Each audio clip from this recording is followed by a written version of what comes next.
And welcome to the Ring Weekly Catch-Up. Here we are, I'm Fat Nige, and this is Jack 13 Morris, and we're here to talk to you about the fights that have been, the fights that are to come, and all points in between. But first off, let's go back to last weekend, Jack. The Golovkin fight, the Nicholas Walters fight.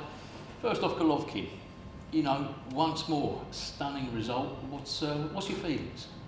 Yeah, my feelings is that I think that there's no one at middleweight that's going to actually give him any trouble. I think one of the guys who was commentating was asking him, when are you going to fight elite fighters? The fact is, it's not about him.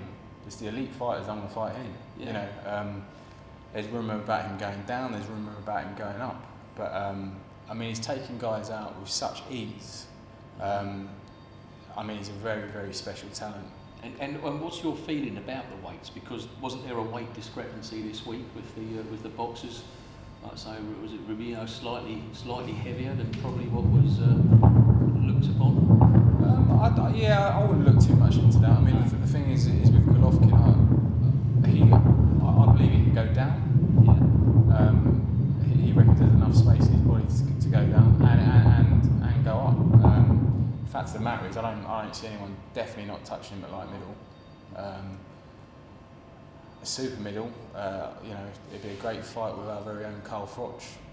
Interesting, very interesting. I mean, I suppose from our standpoint here with Froch talking about no to go fight, obviously we'll see about that in due course. But is that a good match for Froch? Is that a good match for Golovkin? Do you know what? I know Golovkin seems like, I just said that he's pretty invincible at the moment, but I think if anyone's going to give him trouble, I think it could be Carl Froch being a slightly bigger man, and you know he can take a decent shot, and he can certainly give one out. So that's a fight that I would really like to see. Yeah, well, I think, like I said, you know, in the light of the way things maybe are panning out for Carl at the moment, I'm pretty sure fight fans over here would definitely love to see a fight of that magnitude, and again, you know, the aura that sits around Golovkin. You know, who do you make favourite for that fight? Are you convinced Coyle wins that fight?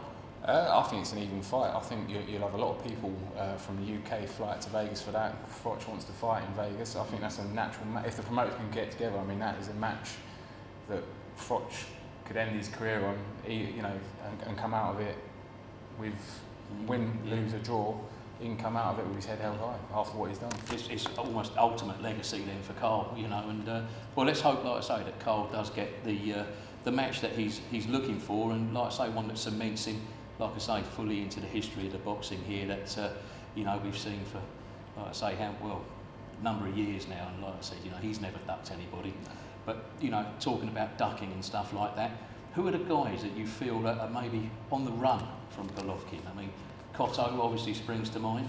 Yeah, I mean, Cotto, if I was Cotto, I wouldn't. He's not a big light middle. Mm-hmm.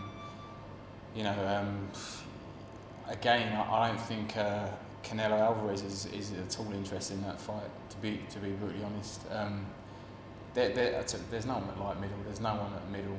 It's going to have to be super middle, isn't it? Really? Yeah. Despite what I said earlier. Yeah, well, I suppose that's that, and of course, like I say, I suppose Floyd Mayweather, is that a fight that Floyd Mayweather even considers? He won't consider that, no. And then if he did, he'll end up boiling Golovkin down to a weight and making him stay that weight on fight day, and it'd be a bit similar to the Oscar De La Hoya, Manny Pacquiao thing. Yeah, doing one weight. So. Yeah. And I suppose, you know, that brings us on to the next fight, like I say, from last weekend, one that, like I say, Nicholas Walters. Once more, like I say, again, coming through relatively easily, would you say? Yeah, 6-round KO of Nonito Donaire, which, you know, even up to a year ago, you know, seen as one of the top pound for pound fighters. Nicholas Walters, to be honest with you, I hadn't heard too much of him until around about a year ago. But he's just big, he's strong at the weight. He's a decent enough boxer, and he hits extremely hard. It's difficult to see where Donaire goes from here, but I think you're going to be seeing a lot more of Nicholas Walters. Yeah. It's interesting. You know, one of the things that you just say there, talking about strength and stuff like that, people that hit hard. You know, is there, in your opinion, is there a new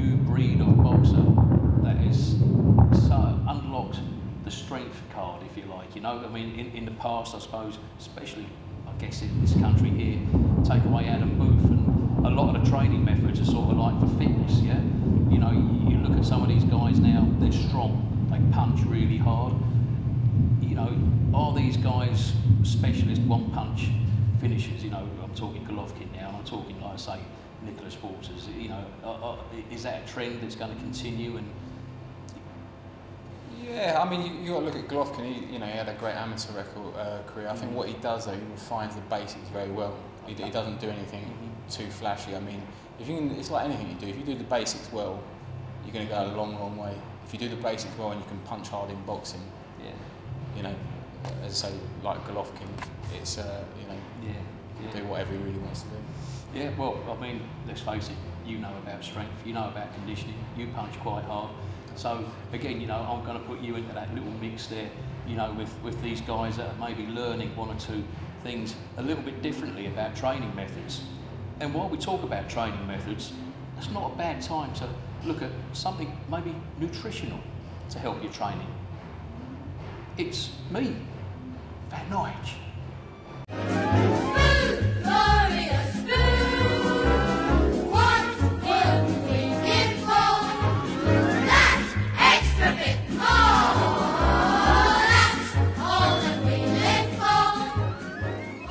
I've got one thing to say to you lot, hormones. And I'm not talking about estrogen, and I'm not talking about testosterone. I'm talking about insulin. Now, insulin does things in three ways. It takes the sugar away from the blood, puts it in your muscles. It puts what's left into your liver, and if there's any left after that, you've guessed it, it's going to convert it into fat. Don't rely purely on the white rice and the pasta. Integrate some vegetables into that diet. You've got all the fibre you need. We've got our trace elements in there too, and we've got the slow release sugars. So important when we're training. Don't let that insulin spike. It's not a good thing. Thank you for listening. I've been Fat Nige. Fat Nige, you've got a nutrition tip from Fat Nige. Well, there we are. Another nutritional tip from Fat Nige, yeah? He's quite good, I like him. What do you think, Andy? Oh, he's brilliant. I think so too, yeah, beautiful. Very good with his mother, never goes home. Okay, that brings us nicely on to the next set of fights. So, Katsidis back in action this week, Andy. What's your feelings to, is it Katsidis and Tommy Coyle? Yeah, feelings are it's a dangerous fight for Tommy Coyle. Very dangerous. He keeps tweeting about, you know, this is going to be like a world war. You know, if it's a war, the last person who wants to be going to war against is Michael Katsidis. Yeah. Having said that, if he uses his boxing brain and he moves his feet and he stays on the move, Katsidis is, you know, he's seen better days. But, you know, I've got a funny feeling being at home in front of the whole fans, Tommy Coyle might just, you know, let it get on top of him and end up in a war. Well, it's different pressure, of course, you know, because I guess sometimes being the favourite at home can actually bring different kinds of pressure. I think he's one of those who will. I don't think him fighting at home is necessarily a good thing for him. You know, I'm just smiling as you said that because I don't know whether you see the last fight of Tommy Coyle. It was up and down, up and down, up and down, and that was due, I think, to the enormous crowd. Yeah. Kind of, you know, you've got to rally your fighter, but it's he seems one to kind of like let it all get to him. Yeah. Nonetheless, a very, very good fight. Well, like I said, you know, pressures, like I said, you know, are things that boxers have to deal with, and you know, again, talking about dealing with somebody that's come through some sort of like dark days himself, Derry Matthews, boxing again this week. What's your feelings about his fight with, was it Spader? No, Dingsdale. Dingsdale. We'll have a go at Dingsdale. You'll have to move up a couple of weights for Sparta. He's one of those. He's been through a few wars. He's he's battle hardened, but he seems to like, you know, after one fight you think he's shot, then he comes and gives a decent performance. Dingsdale was reasonably untested, very good boxer.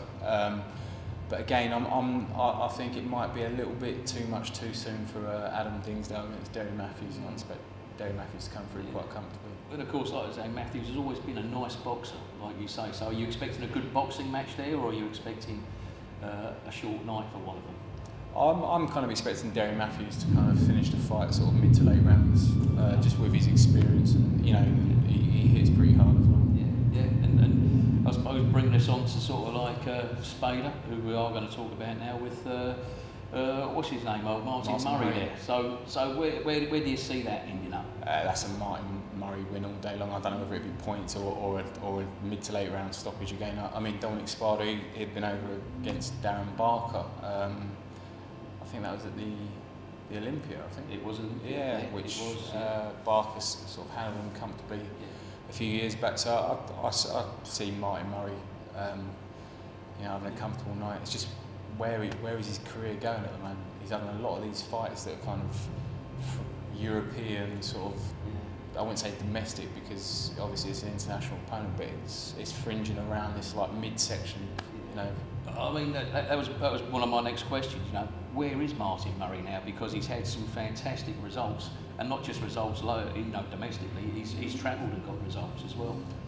Yeah, I mean, the notable fight is against Sergio Martinez, where you know I think most people thought that he'd nicked it. You know, but you'd kind of expect his career to really kind of rocket then, you know, to be in these big fights, and it really hasn't. He's changed promotional groups, and you know, we have to wait and see. Okay, so you're Martin Murray's manager. Who do you want Martin Murray to see? Who would you like to see the fight, a marquee fight for him over here? I think you've got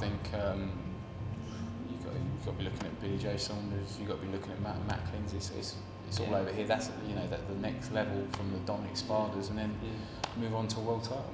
Okay, I noticed you didn't put Eubank Jr. in that. Is there sort of like somewhere where they're Billy Joe and Eubank? Is that a fight then that Martin Murray takes the loser of or the winner of? Either or, I think. Yeah. I mean, again. So everybody has a place to go. Everyone has a place to go. Excellent stuff. Okay, well, moving right along, I think it's about time that we came across, met a young lady. She's the Eastern Bloc Bimbo. But before we do, here's the question. And I think the question of the week is this. Can you name the captain of the City Boxer boxing team? Now, I'll give you a clue. He's quite good looking, so that rules out me. Yeah, even though I was offered a world title fight, as everybody now knows. He's not fat either. He's not fat either, no.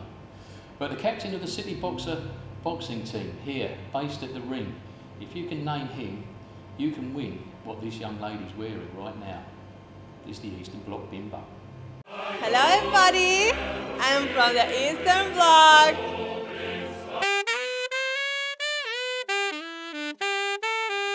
This week's competition winner will win this classic ring t-shirt. It's got official ring logo on the back. It looks great on, but you're naughty man. It looks even better off.